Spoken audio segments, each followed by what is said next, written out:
they watch me cry. They would pray over me crying.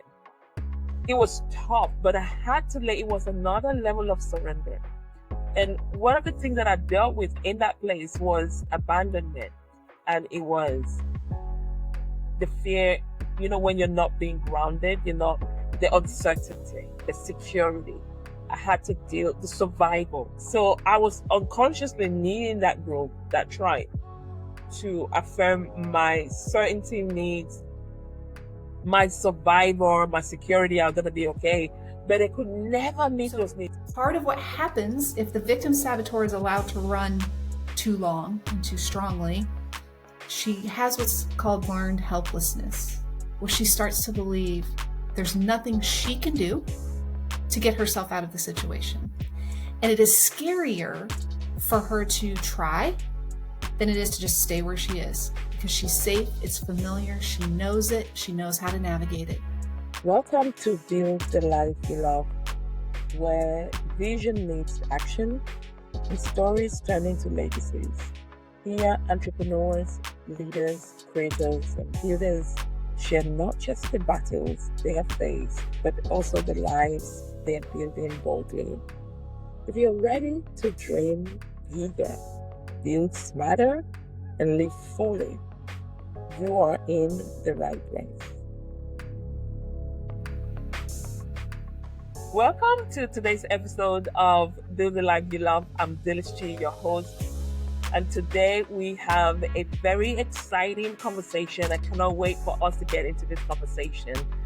And so, my friends, listen, there is a kind of woman in the world that a lot of people often don't see clearly. She is the woman who leads, who serves, she builds, she loves hard. And yet, underneath that strength, there's often a quiet war with fear, perfectionism, pressure, and the ache of feeling like she still has to earn what she already carries. Today's guest is Krystina Dixon. Krystina is a woman who sees that woman because she was her. Krystina is a Christian life and legacy coach. She's also the founder of Breathe Life Coaching, and she holds a master's in counseling with board certifications in biblical counseling, Christian life coaching, and Christian mental health coaching as well. She works with high capacity Christian women through the journey of reclaiming the identity, confronting the inner saboteurs, and rebuilding from inside out, where peace, passion, and purpose become a new rhythm in this women's life. But her story didn't start there. And what you will hear today it's not just going to be about impact. It's going to be about intimacy. We're talking about intimacy with God, intimacy with truth, with yourself, and with everything that you experience in life, like your partner, your friends, and all those good stuff. Krystina, thank you so much for being here today. How are you feeling and how are you doing? Thank you so much for having me. I am blessed and highly favored to be here. I'm trying to use some of my own techniques to keep myself calm because I'm so excited about this and so passionate about this. So I'm actually in the process of using some of the things I teach. That is exciting because we're gonna get all into it and see how you do it because you're doing it now as we are on this broadcast. So I want to start from the moment where you said to yourself, I can't be who I was anymore. When was that moment for you when you knew you had this clarity that I cannot be who I've always been anymore? I'll be honest, I think I've had several of those moments because I'm kind of a slow learner when it comes to the lessons God wants me to learn. But I think the pivotal one that comes to mind is I had always felt like I was called to be some sort of counselor, therapist, something for people. I always wanted to help people. And in fairness, too, to be transparent, I also originally got into psychology because I wanted to figure out if I was the one that was screwed up or was everybody else. I mean, A just lot being of people honest. say that. A lot of people say that. Yeah. So that's what sparked my interest. But most recently, I was working for a nonprofit as a counselor, as a family and children crisis counselor, and loved it. Felt like that was where I was supposed to be. I was going to die at this organization. And word got out of what I was doing, and I was poached. I say I was poached by another company, but I mean, I made the decision. They just made me a really good offer. So I went to a different nonprofit. 2 months in, they lost their funding, and I was the newest hire. I was the first to go. And I really struggled with God and why would you move me? Like what was the point of that? And I realized that over my history, anything that I have put my identity in that was not him, not that it wasn't from him, like he gave me these things, but anything that I linked my identity to that wasn't directly him somehow was taken away from me, right? It was stripped. That relationship was broken. And so I intended to go back to the organization that I loved. And I came home and I told my husband, hey, listen, lost my job, but it's going to be okay. He had been a COO of a company for 16 years. And the color just kind of came out of his face. And he was like, so I lost my job today, too. And that security, that stability that I thought, he was the breadwinner, we're going to be fine, just shattered. And in this almost out of body type experience, we were standing in the kitchen and I immediately found myself going back to my childhood when I had a period of homelessness where I was eating out of dumpsters and living in a car. And I just remember thinking, like, that's where we're going to end up. That's where I'm headed again. And there was so much fear that overcame me. And in an instant, God just sort of reminded me, like, hey, I was there through all of that. I'm not going to leave you now. And my husband and I, at the exact same time, I don't know what his experience was, if he was having something like that, but we looked at each other at the exact same time, said, clearly God is going to show up in a big way, because there was no other option for us. And so my husband started his company, and God sent a few people to me to say, hey, you could do coaching. And I'm like, yeah, okay. And I'm looking at all the obstacles. And then I thought, well, I'm going to go back to this place I love. And on the side, I'll do coaching to kind of help make up for the income that he had been bringing in. And I remember it clear as day. I was standing on a deck and God kind of tapped me on the shoulder and he was like, how about that coaching thing? And I was like, yeah. I'm going to do it on the side. I'm going to do it on the side. I'm going to go, my stability, my security. I'm going to go to this, work for this organization again. And then I was like, but I am curious, like, why did you have me leave for 2 months just to come back? And he said, I never told you to go back. And I was like, okay. So what do you want me to do? And he said, I want you to stop being 1 foot in and 1 foot out. And I want you to trust me. So I rescinded my application from that organization and just put everything into coaching. And it reminds me of the loaves and fish and the feeding of the 5,000, because it's like God said, I kept looking at what I didn't have. And he was like, but what do you have? And I realized, holy smokes, this whole time, my whole life, I had been controlled by fear. And essentially I worshiped fear. I didn't realize it, but I worshiped it because I gave it more attention than I gave God. I gave it more power than I gave God. And so that's when I knew that this was my niche. This is where I needed to help other women. Yeah. That fear is something that every high achiever, every ambitious person experiences, and especially when you come face to face with uncertainty. And yeah, you were thinking, okay, it's just me. I have lost my job, my husband, COO, He's got his word going and he can come out. And then you come home, the same thing. I love your I love your vulnerability where you said immediately your mind started flashing on in and out of beans and things of that nature. We all experience that. Those kind of moments you would imagine the worst. But in the midst of that, both of you encourage yourself and you saw past that, and you had multiple people coming to tell you, go into coaching and God say, come all the way in with me.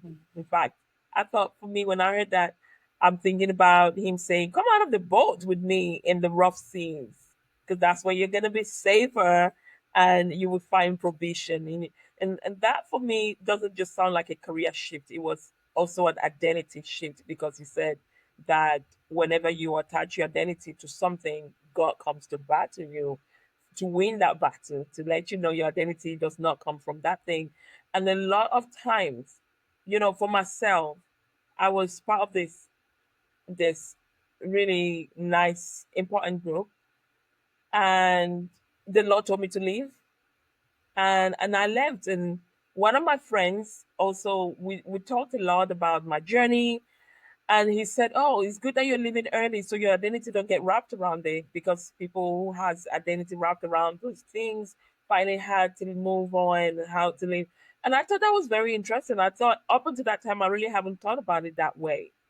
But the way he said it, he kind of normalized it. Do you not think that we've normalized it? Like it's not every day you sit with someone and you hear them talk about my identity was wrapped around that. I want to make sure that's not the case.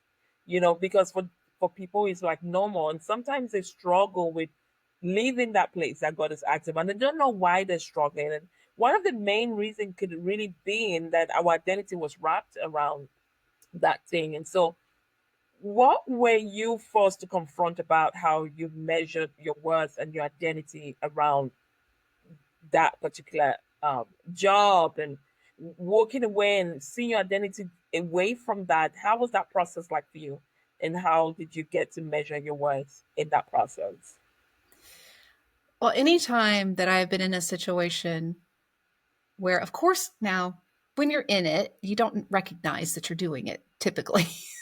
Yeah. But in hindsight, when I've been in those situations where, and I've gotten a lot faster at recognizing it, where my identity was misplaced, I wrestle.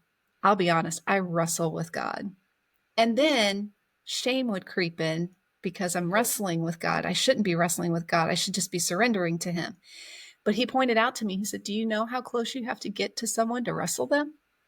Mm. It's not boxing. We're not shooting. This is embracing." And so there was a lot of grace that happened with that. And when I looked back over my life, because like I said, there were several times where He corrected me. And you know what, to be honest, I just got tired of feeling like I was losing stuff all the time and losing myself, a piece of myself. And I did not know that my identity was wrapped up in that job, even after all these previous lessons. And it was the impact that it hit me so hard. And I remember saying, like, but I'm good at this. I was built for this. You trained me my whole life for this. Because education aside, my life experience prepared me for this. And I was just lost. And that's when I realized that sense of directionlessness and powerlessness was what was my wake up call. And it was, he kind of affirmed, you are powerless. That's the idea. You're supposed to be powerless. I am your power. Mm. I am your compass. One of these days, you're going to learn that I am. Like, that's a big thing for me, the whole I am thing in the Bible. Because I used to think that I am fill in the blank, which, yes, he is. He's everything. But then I realized, like, that I am is very, very complete. It is a complete thought. And so anytime that I found myself saying, and I'm still a work in progress, don't let me fool you into thinking I have this mastered. But anytime I find myself saying I am, whatever follows that has to be something that God's breath that he breathed into me authorizes. It has to be something, a character trait that glorifies him. So if I say I am lost, I'm wearing that. I'm putting that coat on. And that's not meant to fit me. So if I say I am feeling lost, that's very different because feelings change. They're transient. But the I am, anything that follows I am, is often what we're wearing as our identity. And so the revelation that he gave me of that was just, that's why I'm so passionate about this. Like, there's so much revelation that he gave me from that moment that every woman should be able to embrace, because we say we surrender, we say we forgive, we say we believe. But my favorite passage in the Bible is, I believe, help me with my unbelief. Because we don't have a model of unconditional love in life. And all of our emotions come down to one of two things: fear and love. Yeah. And the Bible says that perfect love casts out fear. So our solution is right there. We know what the solution is. The tricky part is, if I am someone who has lived in fear, fear erodes trust. Trust in myself, trust in others, and trust in God. So how do I fully surrender to God if I don't trust him and I don't trust my judgment to trust him? So we have to get to a place that we're not operating from fear. And then it's like this whole world is opened up to you, and this relationship with God goes to a whole different level. That is so beautiful. I cannot wait to get into the saboteurs. And then when you talked about fear, I remember working with a client recently, I think 2 weeks ago, and what kept coming up was that fear. And we were working with something else, and then fear came up because we're trying to find out why this exists. And when I saw fear, I said, do you use fear to protect yourself? Do you use fear to do this thing, to be critical, be judgmental? Is that coming from fear? Yes, it's coming from fear, because fear allows me to protect myself. And to protect myself, I have to be critical. I have to attack. I have to see in a certain way, and that really opened my eyes to fear, like in different layers and things like that. Because in this particular case, she was using fear as a comforter. She's using fear to protect herself, because when she sees people, she gets scared. Get Protect yourself, attack, criticize, judge them, tear them down. That's where she feels confident to protect. That's her own protection. And in that moment, I asked, are you willing to release that and let that go? It took a minute, because she's afraid, because that's the only thing she knew to use to keep herself safe. Now she's going to trust God. I said, can you trust Jesus now to protect you instead of using fear? Can you let that fear go? And when she let fear go, and she said the words you use, a whole new world opened up for her. And in the weeks and the days that she's been living away from that, it's just been like, oh my God, how was I even breathing? How was I even existing? And how? So the fear is really something. And for people, it might manifest differently. And this is where we sabotage, isn't it? From that root of fear, we begin to sabotage. That's what I saw. So sabotage silence us. It's a very subtle force that a lot of times it's unconscious, and it keeps high capacity women, high performer. You see this woman who is a high performer, but she's dealing with underlying fear a lot, and it makes them stuck as well. Can you walk us through the most common ones you've seen in probably your own journey and your work with other women as well? Yes, there's a lot to cover. I'll give you a 30,000 foot view. Essentially, every single human being on the planet, every single one of us, whether you're high achieving or not, we all develop survival skills in childhood. Now, it makes sense, because as a child, I am powerless. I am Yeah. reliant, 100% dependent on the people and the environment around me. Now, it's not just in trauma-based upbringings either. This is for absolutely everybody. These are survival skills that we are hardwired to lean towards certain saboteurs and certain skills. So you can have two identical twin sisters raised in the same household their whole life, and they have different dominant saboteurs. But we all have them. We all have all of them. There are 10 total. And it's just, when they are managed and we have control of them and we have command of them, they're most often our strengths. And it's very interesting that you said that she recognized that fear was protecting her, because that is the lie that the saboteurs tell us, that there is some sort of protection that's coming. And when we are a child, we have to earn love, acceptance, approval in order to survive. That's what our primitive brain tells us. If you don't love me, you may not feed me. Yeah. If I don't make you happy, you may kick me out. Mhm. So that's where these all kind of come from. They all are all fear-based, losing that love, losing that acceptance, losing that approval, losing that safety and stability. Now, it's our autopilot brain. And so what happens is, depending how old we are, 30, 40, 50, for years, decades, this is the brain we've operated in. So it's our normal, natural state of being. What I teach is how to take control of the saboteurs, how to recognize them, one, and how to quiet them, thank them for what they've done for us and the ways that they serve us, but also recognize the way that they sabotage us and how to switch that, how to basically use that, essentially fear, as fuel. It becomes a superpower when you transform it.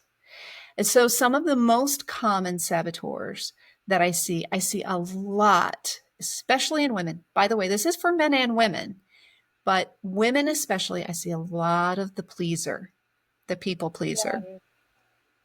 I see a lot of the controller, um, especially in single moms who have to keep it all together. And so they almost like hyper fixate and become very controlling, because the fear of the chaos and the instability that could ensue if they don't is frightening.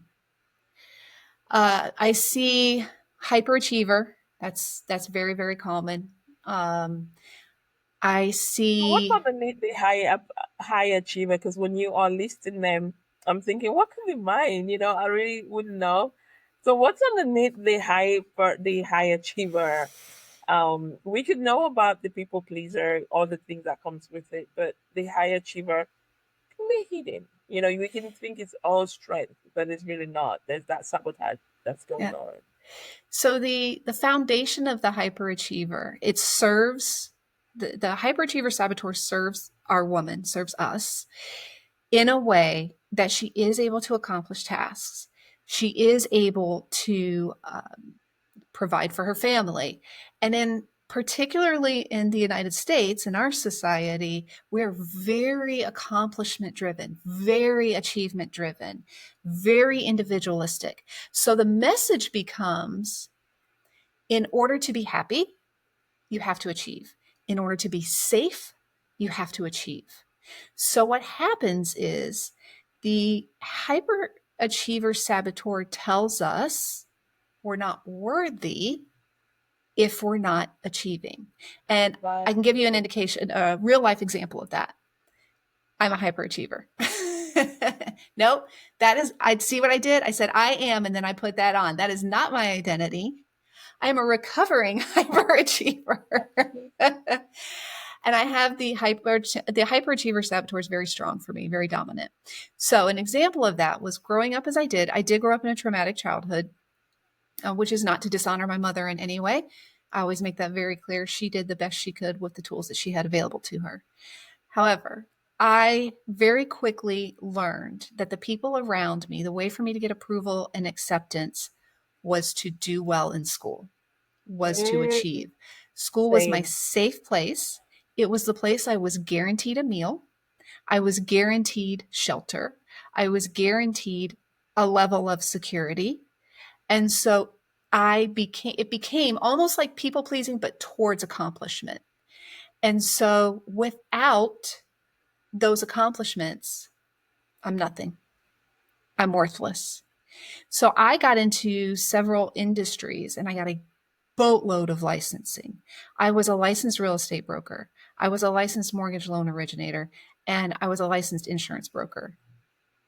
And I held on to those licenses even when after I got out of the industries because quite frankly, I was miserable. Hated it.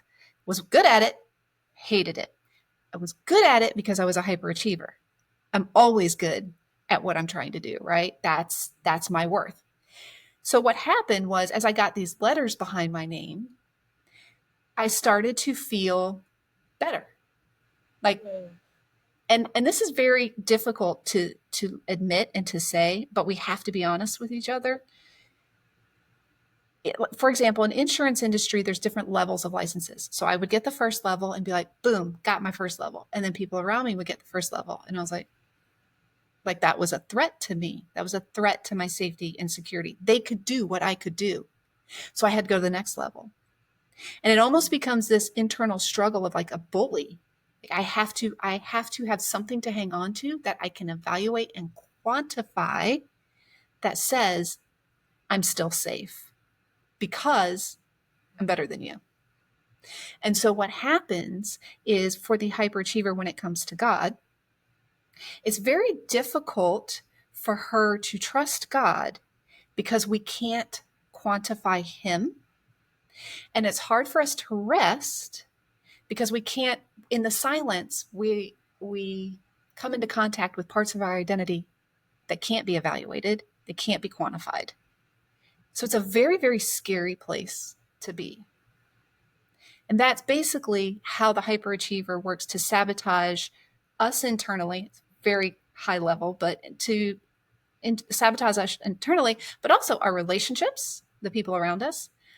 I passed that on in my parenting to my children unknowingly at the time. I didn't know. I was very unintentional and I would do things completely differently now. But they would get in the car at the end of the day. And the first thing I asked them wasn't, how are you feeling? How was your day? Did you have something good for lunch? It was immediately, what color were you on? Which basically was a reflection of how the teacher felt they behaved that day.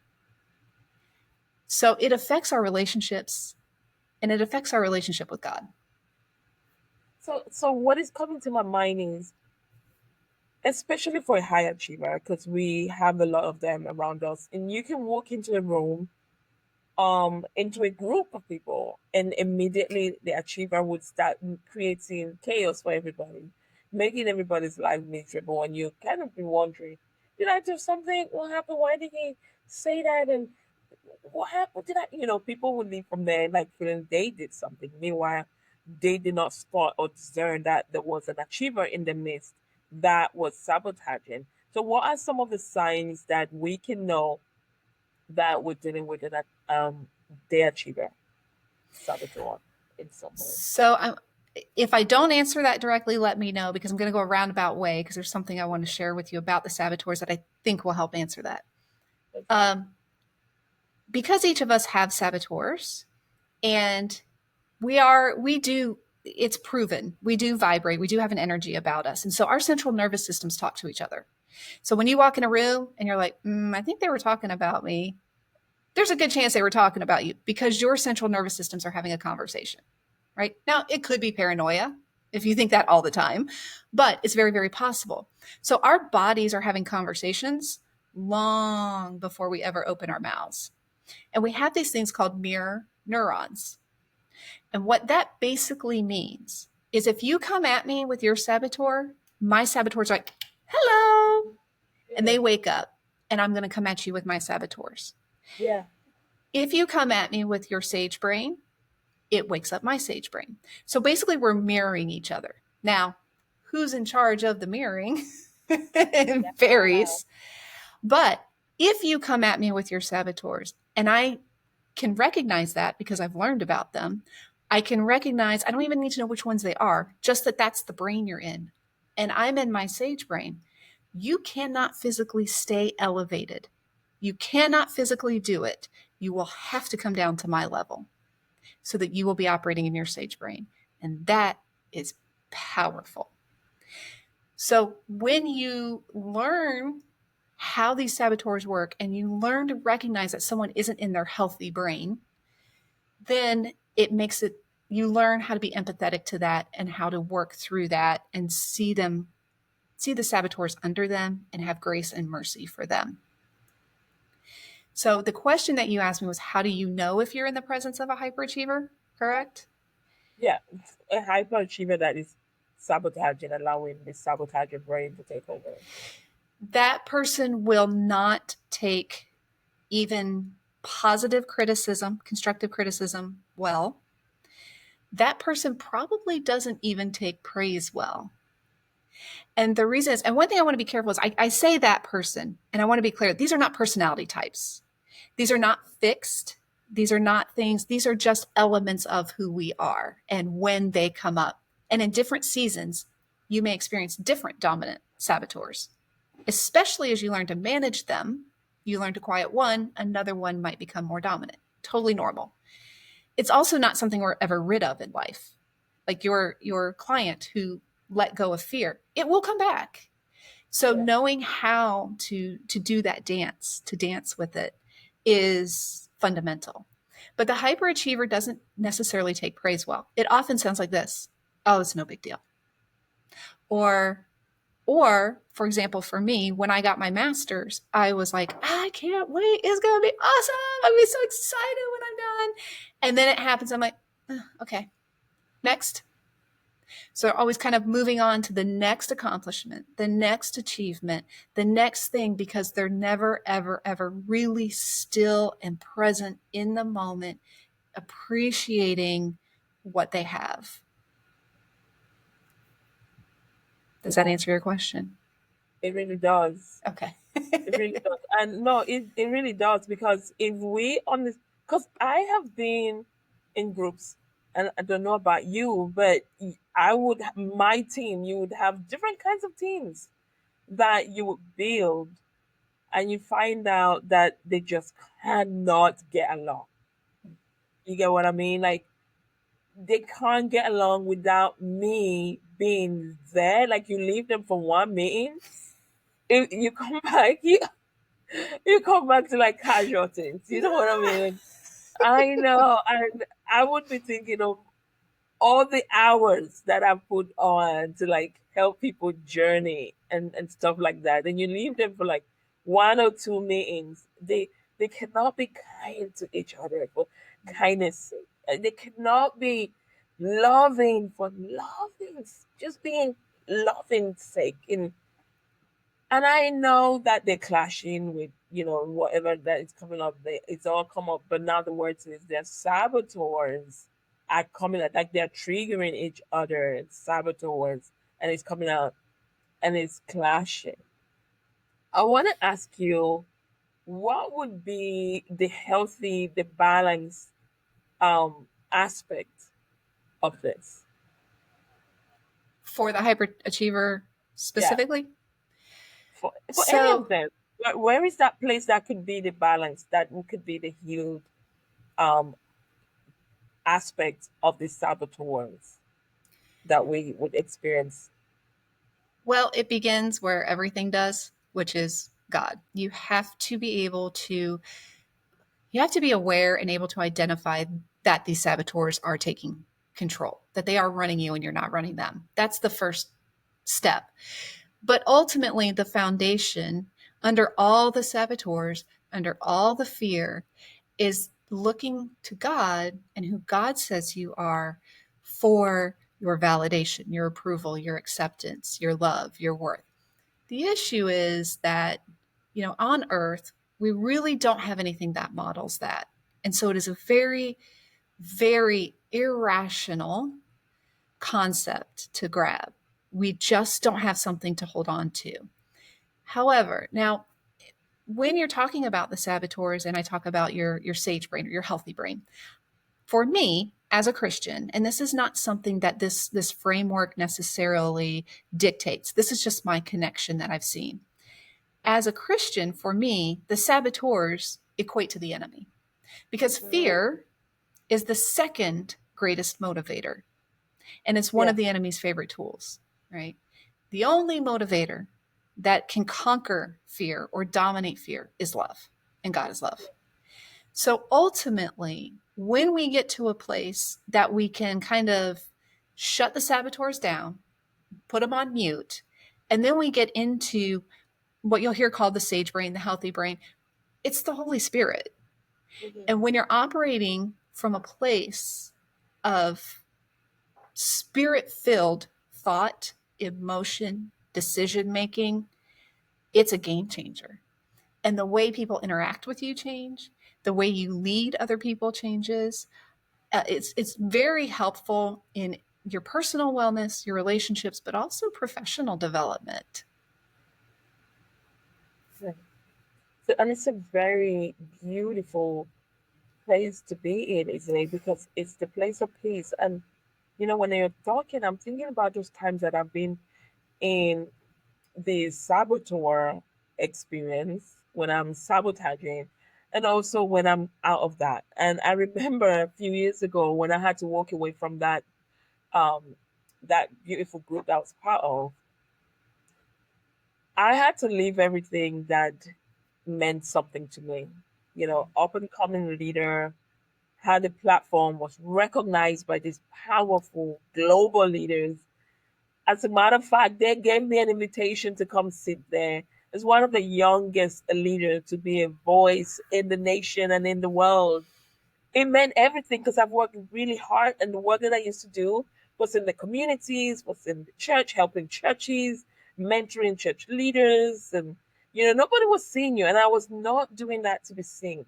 And then all of a sudden, you get this invitation. Number one, I felt unqualified.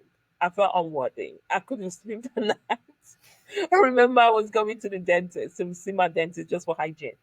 And when I was coming back with my assistant, I got text. I was like, no way, is this a prank or something? And for the next couple of days, I was feeling so unworthy. What do I need to do? I need to learn. I need to, but that's what you've been doing, Dennis, your whole career. You've been preparing for this moment. But I felt so bad. And then after a while, we got together. I felt the groove. I'm like, wow, this is my tribe. Then I think when we get together in groups, saboteurs come up, and other people's saboteurs, so they come in, they coming towards me, they attack publicly, just was something I couldn't handle. And then it began to open a different part of me as well. I began to see my own saboteur. Why are you sitting there? Why are you taking this? This is going out of hand. People are emailing, people are watching it live. They're emailing you. You're sitting here, you're taking it because I don't react. I'm not someone who reacts. I rather walk away. But that opened me to really discover myself and made a choice. God said to me, I had a couple of dreams. I had to leave. And it was very hard because you're walking away from your call to be a voice to this nation, to Europe, to other nations. It felt like I was walking away from that, the very thing that God had prepared me for. But I'm telling the story because it was from there that I laid everything on the altar. When you talk about healing the achiever in me, I put it down. And in this book that I wrote, it's there very bare. It was so painful. And I had a team. I had my ministry team. They watched me cry. They would pray over me crying. It was tough, but I had to it was another level of surrender. And one of the things that I dealt with in that place was abandonment. And it was the fear, when you're not being grounded, the uncertainty, the security. I had to deal the survival. So I was unconsciously needing that group, that tribe, to affirm my certainty needs, my survival, my security, I'm gonna be okay. But they could never meet those needs. As a matter of fact, they could never even see me. The pain of not being seen. And so for me, the high achiever in this big platform, not being seen, sabotaging, surrounded by sabotage as well, coming to a place where I had to really go so deep around the area of what makes me feel secure, what makes you feel certain, how you see God in this place, Dylis. How are you seeing? There was a scripture that I held on to. It talked about fear. I forgot it. I remember really releasing that word over the nation during COVID. It was a grasshopper. Or who do you see yourself to be? Like a grasshopper?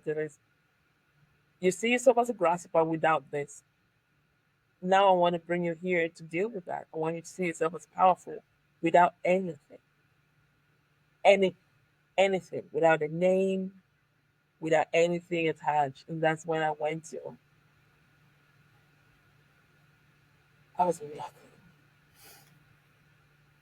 It was both beautiful, but it was also painful. Yes. And just allowing God to like pour and fill up that place with who He thinks I am. That's what you beautifully described. Who He thinks I am. And then when I got from that place, I wrote this book. I've never been the same. I don't think I have turned down huge amounts of money, millions. I've walked away from after that because the dealers that I've met right now, nothing can buy it. There's nothing in this world. The power that I feel, that I make contact with inside of my body, nothing outside can attach to it. But that process was one of the most painful process that I've had to go through. I'm so glad you are where you are and that he walked you through that, because it really is on the end on it's liberating in the end. And especially for a hyperachiever who feels like she has to earn. And there's nothing we can do to earn God's love. There's nothing. And what's really liberating about that for the hyperachiever is somewhere along the way, we felt responsible for holding it all together and holding everybody up, right? Your team that you were leading, like you were responsible for them getting I was. along and all I of that. was, Yeah. Kristen. So Kristen. what I happens is that was. that translates to God. We feel like I can't let him down. I have to keep earning, keep achieving, because I'm going to let him down. I'm going to let him down. I'm going to let him down. He's not going to love me anymore. And I can't, then I'm not going to be safe. And then what's going to happen? But the reality is we're not holding him up. He doesn't need me for him to know who he is. His identity doesn't change. He built me. He knows I'm going to screw it up. And I have done it spectacularly. I call myself a catastrophic masterpiece, because he takes those ashes, that burning down that he did for you, and he does make it beautiful. And it's so hard to believe that when you let go of those false idols, which is what they are, when you let go of them, you think the saboteurs tell you you're going to die and you're not going to be safe. But the reality is you've never been safer. And that is one thing with the coaching. When God called me to it, I remember having a conversation with him and being like, oh, this is so risky. Oh, this is so risky. This is so risky. This is so risky. And he was like, Krystina, it is not risky. When you are with me, walking in obedience with me, you are never safer. It's scary. It's not risky. And I was like, oh. And that was a really transformational moment for me. But I've been through periods where he stripped me of some very, very important relationships because my goal, my identity was to play a certain role. And he said, no, ma'am, that's not what I have in store for you. And it was very painful, like what you're talking about. But I do it all again. And the idea that I can walk through that fire and I can see another woman who's getting ready to walk through it too, or in the midst of it, and I can bring water back for her and be like, you're going to be okay. You're not alone. You're not crazy. And at the end of this, you're going to be grateful. You're going to look back and be like, thank you, sir. Can I have another? Yeah. You would have become familiar with that path, isn't it? So you can do it again. I think that's what it is for me. That was so huge that when it shows up again, I remember that, but then this time you remember it with the joy, simultaneously, the joy of being free from the illusion of what that saboteur makes it to be, and it Mhm. becomes so easy. And in life, you find yourself wrapping around those things with your identity. I'm like, That's not you. That's not you. Let it go. So because you've worked that journey, you can always do it again. It's almost like there's an emergency exit, right? Along Oh the way. yeah, Like you know where they are. You're like, oh, 10 more feet and I'll be at the emergency exit. honestly. So tell me about the work that you do for women. Which one do you find women struggle with a lot to navigate and find that exit? I mean, there's so much diversity and so many different seasons that I see them all. I think one of the, mm, I would say pleaser is a big one because we're told to sacrifice. We're told to be a good girl. We're told to make somebody happy. We're told to be a good parent, be a good spouse, be a good girl, be a good Christian, be, all these things that we're to be. And I know that men have those pressures too. I Hmm. would say the pleaser is a big one. Avoider is also a big one because we are taught that we should not be confrontational. Uh, we are taught that conflict can only destroy when actually there is growth that can come out of conflict. So those are kind of tied together pretty often in women. And sometimes, depending on the level of um, familiarity they have with trauma, you can also see a strong victim Yeah, saboteur. And the victim is really particularly sad for me because she is in a place of hopelessness, yeah. helplessness, and powerlessness. And so it's a tough one to break. And all the saboteurs, the steps that you take, they're very simple. They're not complicated, but they are hard because it requires commitment, it Yeah. requires diligence, consistency, and you have to want it. And that's the one thing I can't do is I can't want it for the So client. what would turn it around for the victim saboteur? For The the avoiding one is ones that you come into quite often with people. I would love to talk a little bit about that, but let's extend some bit of help, if you may, to the people who are identifying with the victim saboteur. What could they do that can begin to navigate them out of that? so the victim saboteur is probably the one that is no, it is definitely the one that as human beings we are least likely to be willing to recognize because the term victim has a Yeah. negative connotation. Nobody wants to consider themselves a victim. If we are a victim, it's not our fault, right? It's always someone else. So, what's really unique about the victim is that the victim saboteur tells her that she is only important, only matters, only gets connection, only gets attention, approval, and love if something's wrong with her, if she's broken. Yeah. So you'll sometimes see this in families. It may be that this individual has a chronic illness or a disability and she gets extra attention out of it. Or it could be she had a sibling that had some sort of special needs and they got more attention because they were special or a victim. Uh, but you don't have to have that in either situation.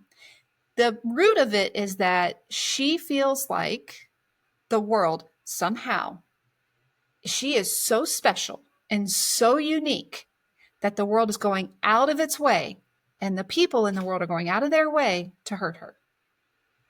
Wow.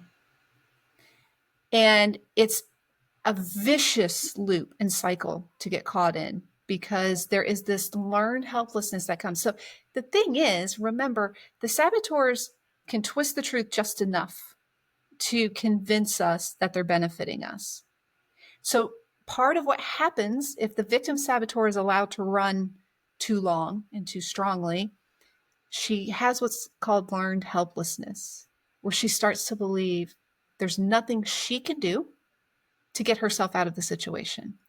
And it is scarier for her to try than it is to just stay where she is, because she's safe, it's familiar, she knows it, she knows how to navigate it. She doesn't like it. She doesn't. So, so this saboteur, this victim saboteur, people who exhibit that, do you think they take accountability, or they take, obviously they don't take responsibility for anything? Accountability is something that someone with a strong victim saboteur struggles with, because the whole world view is that she's a victim, she's a target. So it is very, very difficult for her to take accountability. Yes, you got that. So, when you were describing that, I just thought about an experience recently. I ran into an old friend that I used to mentor a while ago, and then we circle back and very excited that I'm working on this project that the person wanted to jump on, and that's like a business atmosphere for me, and so I'm gonna show up very differently, like the high achiever, a lot of clarity. But one of the things I quickly realized is that this person was very intimidated with the level of clarity that I had. So I just thought, okay. But then as we kept working on that project, he just couldn't take the level of, and then my clarity became like super intense. And then they started saying, "You're so precise," and they weren't comfortable with my level of clarity, precision on my work, professional work. And I'm like, okay. And then it got to a point that just, they had to like, something happened, they had to exit. But I was thinking, how can I help them? How can I, they want to show up at this professional level. Should I help them outside of professional level? I could see the things. I couldn't call it that saboteur that you named, but I could see that intensity of it really sucking them in, like they're sinking into this valley. And obviously probably some health issues there that is manageable. But just listening to your talk, it's just throwing a lot of, like, all the questions that I had. You've just given me answers as to what's happening there. The other thing that's coming to my mind is, how can this how can you reach out and help these people? Is soothing and comfort enough, or does it just keep them where they are? Is slight confrontation, truth necessary in the mix of the comfort, the affirmation, and the soothing? How can they be supported in a positive way that brings them out if they want to? The victims, the women with a very strong victim saboteur have a lot of difficulty with relationships, because what typically happens is, if you and I are friends, well, we are friends now, whether you like it or not, but if you and I are friends, and I am constantly in this victim mode, I am going to be so empty all the time that I'm just going to suck the life right out of you. I'm going to need you to fill me up, fill me up, fill me up, fill me up, fill me up. And I'm not likely to have anything to give back to you. So you're going to get tired and exhausted and feel like this is just a one way relationship and there's nothing in it for you. And eventually you're probably going to walk away. So sadly, she tends not to have a strong support system. She tends not to have very, very, very close, long lasting relationships. Now, to answer your question, what can you do to help her? There's a lot of context that needs to be worked out in that. But typically, if she's stuck in that victim saboteur and not willing to get out and not able to get out, there really is nothing that you can do other than love her, knowing you're not going to get anything back from her, right? Knowing that this is your choosing to invest in her and you cannot have any expectations from her. And that's a very difficult place to operate from, because relationships are transactional. They Yeah. are back and forth and reciprocal. So it's very, very hard to maintain those relationships. There is hope for her. She can learn how to control it herself. She just has to be willing to step out and do it. So you could be encouraging to her on getting help and learning how to do that. You can encourage her to turn to God, of course. Now she's going to have a real issue with that because if he's out to get me, he hates Yeah. me, right? That's what we're going to deal with. So you have to recognize that the kind of healing and help that she needs is probably not what she's going to get in a casual relationship with you. She probably needs some sort of professional to step in and guide her through that. But she has to be willing to do it. Let's be willing to do it. That's the big question. I'm very curious about the avoider saboteur. I know we're running out of time, only because we run into this quite often. And I'll talk for myself. I love conversation. If something is wrong, I like for us to talk about it, right? If you know what I mean, but you run into different experiences with people who avoid even the most basic conversation. You describe avoidance like someone who will just stay away. It exhibits itself like stay away, don't want to deal with anything. I don't know. Can we talk a little bit on that? Sure. So you summed it up well. The avoider is very conflict or tension adverse. Uh, I have a strong avoider saboteur. I think part of that is because I am kind of empathetic. And so I actually feel the conflict and the various emotions that happen when two people are in conflict, even if it's not me. I tend to walk away from those situations. I don't want to be the one in the middle of it unless I'm in my sage brain. And when I'm in my sage brain, I know how to resolve it. I know I can advocate for both parties. I can listen to both of them. I can guide them. And so that's when I'm where I should be. The avoider will also avoid emotions. Stuffing. There's a lot of stuffing that happens. So a scenario that you would commonly relate to would be you're a couple, you're married, and the reason people pleaser and avoider are often tied together is because it's that conflict that scares us. But let's say that you're married and you upset your partner, and you have some feelings around that. But what happens is when your partner hurts you or they react in a way that hurts you, you avoid feeling that, you avoid having that conversation, you avoid speaking up for yourself. In a professional situation, it could be that you avoid reporting someone that's harassing you. It could be that you avoid taking on projects that you think you might fail at. It's there's just a lot of avoider comes in. Avoider comes in a lot when things feel hard. Avoider is one of the first saboteurs to jump in because hard leads potential for failure, which leads rejection because if I fail, people won't like me. If I'm not good at this, people won't like me. And so an avoider will do everything they can. You'll see her, she can be really, really good at tending to people that other people can't tend with easily because she just avoids the whole thing. When other people want to confront someone, like say you have someone that's strong in the victim saboteur, an avoider might be more likely to befriend a victim Yeah. Yeah. because they'll just avoid Yeah. having those difficult conversations. Whereas if you're someone who is more assertive, like you are, and you're like, hey, sister, I love you. I want you to wake up. She's not going to do that. I'm the nightmare of the avoider. I think so. She is not going to do that. She's just going to be like, mm-hmm. She's the encourager. Love you. Yeah, go get them. She's easygoing. Oh my goodness. It makes so much like a lot of things are just landing and falling in place in my mind right now. And I'm just like, I have a lot to think about after this conversation.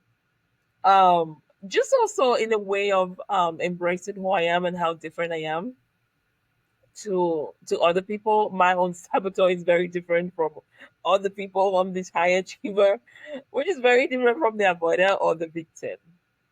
So it's interesting. Thank you for sharing that. So how would the avoider begin to find healing and their way to bring a balance to that. So avoider, okay. The thing with avoider that it can be a little bit tricky is there are times to avoid things. there, Yeah. there are times. And so discernment is something that it's not that she's lacking it, she just doesn't really know how to access it. So Okay. her learning how to quiet that saboteur and access actual clear-headed, non-emotional, not emotionally devoid, but just reasonable, rational, with a healthy balance of emotional components, she can learn the difference between discernment and judgment, essentially. And so, what she can learn to do is quiet that saboteur, recognize when she's avoiding, because avoider's very sneaky. Avoider is the one that, to stay safe, I can't have conflict with you. To stay safe, I have to, stuff my feelings. So, avoider can be very tricky because we have to feel. Those feelings are there for a reason. God gave them to us for a reason. So, first step for her is kind of being, well, it's all willingness is the first step for everybody, but being willing to access those feelings and not run from them. And that is something that she can learn to do. Once she learns that it's okay for her to feel, because the avoider may have grown up thinking that her feelings didn't matter. It was Yeah. everyone else's feelings that mattered. So it's okay for her to feel these things. She's not going to die if she cries. She's not going to die if she's mad. She's not going to die if she's depressed. So allowing that space for her to feel those things is really kind of a foundational step. Then from there, she learns that she is worthy of having these feelings. She is worthy of establishing boundaries and enforcing them. And she learns how to do that. Oh, thank you so much for that insight. Very helpful. And I think people listening, I mean, for me, who is opposite to the avoider, is helping me understand them more and understand their healthy side as well. So Well, you that's one of the talk, things I love about what I do is it helps not just the client, but yeah, it ripples out into every relationship possible. And it is contagious. So it is a beautiful thing to learn how to do. And all of it is backed by neuroscience and neuropsychology. Like there is biological research that has been factor analysis down to support all of this. And the reason it makes sense is because it's true. it is so true because, oh my God, oh, I'm gonna say that later. You said something about how you define the difference between ambition and striving. And you also said ambition and contentment are not mutually exclusive. Can you unpack that for us? Yes. So that was one I personally learned that ambition and contentment are not mutually exclusive. So I did not grow up in a church environment. So everything that I have learned about God has really been in the later years of my life and also more relationally through Him directly. However, one of the things that I really struggled with was this idea that the Bible says we are to be content. In all situations, be content. And so I'm like, okay, so that means I just accept everything and that I don't have a right to want. I don't have a right to desire. It's I have to put my desires, my feelings, my ambitions, my dreams on hold, and I just need to be content with what I have right now. And I learned through walking with God that when you accept God as your Lord and Savior, when you accept Christ as your Lord and Savior, and you embody the Holy Spirit, your dreams are His dreams. Yeah, And we were created kind of stamped with ambition on us. Because when you're a little kid and people say, well, what do you want to be? It could be anything. There are no limitations. You're like, yes, I want to be, you know, the first woman on Mars, whatever. And so, I want to be a superhero. Like there's that kind of childlike wonder that we're told to yeah, hang on to.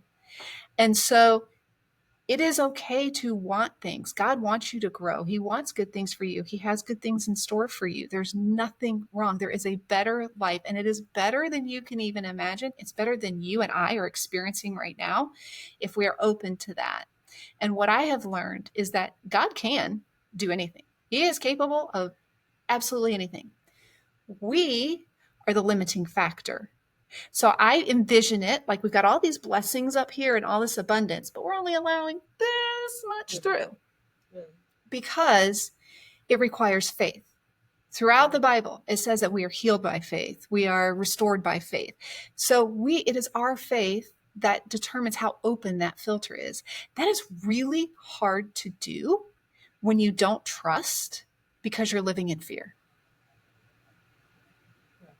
So you can have ambition. When you are freed of that bondage, you will typically notice that ambition starts to rise up and those dreams that have been buried start to percolate. And it gets you back in touch with the essence of who you were before the world told you all the things that were wrong with you. That's so good. I think another follow-up question before we go to the next segment would be, you talk about peace, passion, and purpose, the three P's as a reading, right? How does a woman actually find that rhythm after chaos? So she can't do it alone. Yeah, that's good. She cannot do it alone. We are built for community for a reason. God is a triune God for a reason. And the first step I believe, my personal opinion, I'm not a theologian, but I believe that the first step in any kind of personal growth, any kind of rhythm, any kind of peace, passion, or purpose starts with surrender. And we all know the verse, be still and know I am God. But I learned that the actual original word for be still actually doesn't translate as be still. It translates to surrender. And surrender is a whole lot different than being still. So it comes to that foundation of building trust. If there's something between you and your trust of God, that's where the help comes in. That's where your community support comes in. That's where your leadership comes in. That's where your spiritual guidance comes in order to, whatever it takes to build that trust, to erode. I often say that faith builds bridges where fear built walls. And so that is the fundamental step, is that surrender, and just being willing to admit that you don't have it all together, that's okay, and seeking help in your community or professionally so that you can unlock all of this richness that God has in store for you. So let's get to this or that. So I'm going to ask you some questions with two words, and you're going to choose which one resonate with you or if both of them don't. So the first pair is power or permission. What is it again? Power or permission. Power or permission. Well, they both resonate because I operate in the realm of fear, and fear contradicts power. You cannot walk in fear and power at the same time. And so what I do is let you learn to give yourself permission, because you have it from God, to walk in power. We're going with both. So the next one's obedience or control. Oh, obedience. Oh, yeah. Obedience. All the way obedience. I don't know how much time we have, but I can share with you a quick thing on obedience that is deeply personal and very hopefully helpful for someone else. But I had an issue where God was calling me to do something that I never thought I would do. And that was to move away from my children, who my identity was wrapped up in. And I struggled with him, and I fought with him, and I yelled at him, and I wrestled with him. And the thing that he said to me, because I didn't understand why my kids needed to be left behind. And he had asked me, first of all, he said, I sacrificed my son. Are you willing to sacrifice yours to glorify my kingdom? And it was incredibly difficult for me to say yes, but I did. And then I was mad. I was mad at God. Why would he leave my children behind? And he made it very clear that they are his children and that he is a far better parent than I could ever be. And he said to me, he actually laughed. I've actually heard God laugh. It's amazing. But he laughed and he said, if you think that I'm going to abandon your children because of your obedience, then you don't know me at all. So for me, obedience resonates very, very deeply. Yeah, that's deep trust, isn't it, that you build with God? Very deep trust when it comes to children.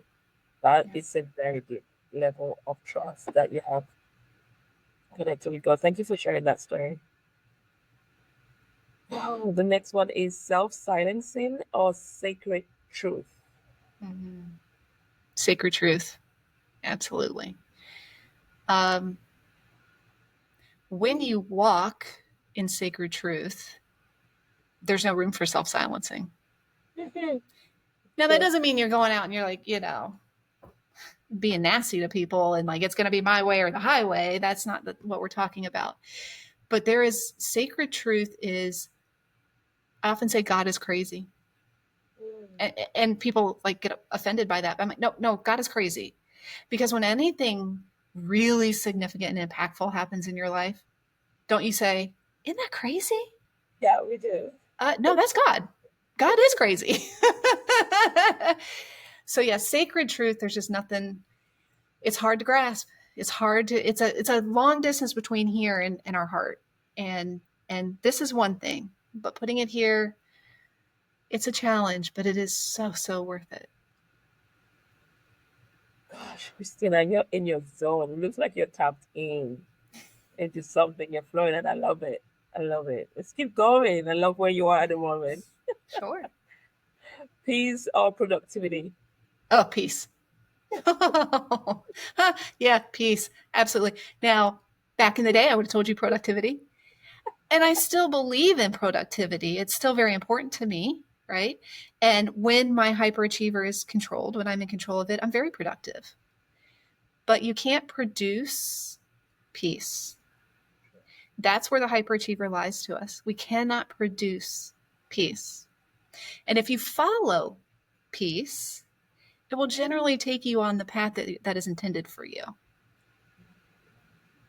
It will lead you to productivity, isn't it? Absolutely. Okay, we have two more to go. Belonging or being right? Oh. The hyper-rational saboteur will tell you being right. However, that is not one of my saboteurs.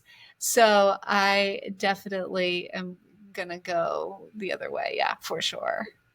Yeah. Belonging, that's good. Okay, the last one, God's timing or my plan? Oh, why did you have to ask this one? Oh, I mean, this is good. This is good because I'm actually in this right now with God. I've been walking this with God. Timing, his timing, his timing, his timing, his timing, his timing. I'm so passionate and excited about what I do that I, want this to be everywhere. And I have been like, come on, put me in, coach. Come on, I'm ready. And I was reading in Corinthians, I think it was, where it talks about, the results of our work will be tested by fire. And I quickly backtracked and was like, don't put me out till my work can be pass inspection. Don't put me out. Don't put me out. But one thing I heard, and I wish I could remember where I heard it so I could credit them, but I heard a little snippet of a sermon, and it was a pastor talking about, if you question how much faith you have, ask yourself if you've ever been impatient with God. Because when we are impatient with God, we are worshiping at the altar of self and saying, my timing is right. My timing is better than yours. And it's become so cliche that when people are like, oh, in God's timing, in God's timing, in God's timing. But when you're in it, that's not what you want to hear. And so that really helped me put it in perspective. So when I find myself, and a lot of our stress and anxiety, if you take out that time factor, just remove that one piece of the formula and it will dissipate. So time is such a controlling factor for us. So for me, whenever I find myself like impatient, I remember that that's not trusting God. That's not worshiping Him. That's putting time as an idol between me and Him. And that is something that every time I do, it gets taken from me. And I don't want time taken from me. So his timing is absolutely 100%. It is, I wish there was scientific studies done on it, because anyone who's walked with God for any length of time knows it doesn't get any more perfect. I love your perspective on that. What comes to mind as I listen to you is that God is outside of time, isn't it? And if you want to experience that, you're gonna have to allow this timing um, to see how He sees it and not like rough things. So that's what I heard you say. Yes, ma'am. Thank you for answering this question. So this is our last segment, home run. I want to ask you that what is a truth you live by now that you didn't believe when you were still trying to hold it all together? Oh, oh, yeah. Um, I'm worthy and I am loved in a capacity that I cannot earn and I will never fully grasp until I'm with God. Um, I tended to operate from a scarcity mindset and an orphan spirit, and that can bring up a victim saboteur. Right? It's great for everybody else but me. And in fact, I would tell friends like, "Oh, God loves you and He wants good things for you." But then when my best friend would turn it around on me and she'd be like, "Well, what about you?" I'm like, "Oh no, not me. Oh, I'm special." And and it's like, wait, who do I think I am? What makes me so special that I'm the exception? That I am somehow so uniquely designed that I'm exempt from God's love and His abundance and His blessings. So it's very prideful to be in that position.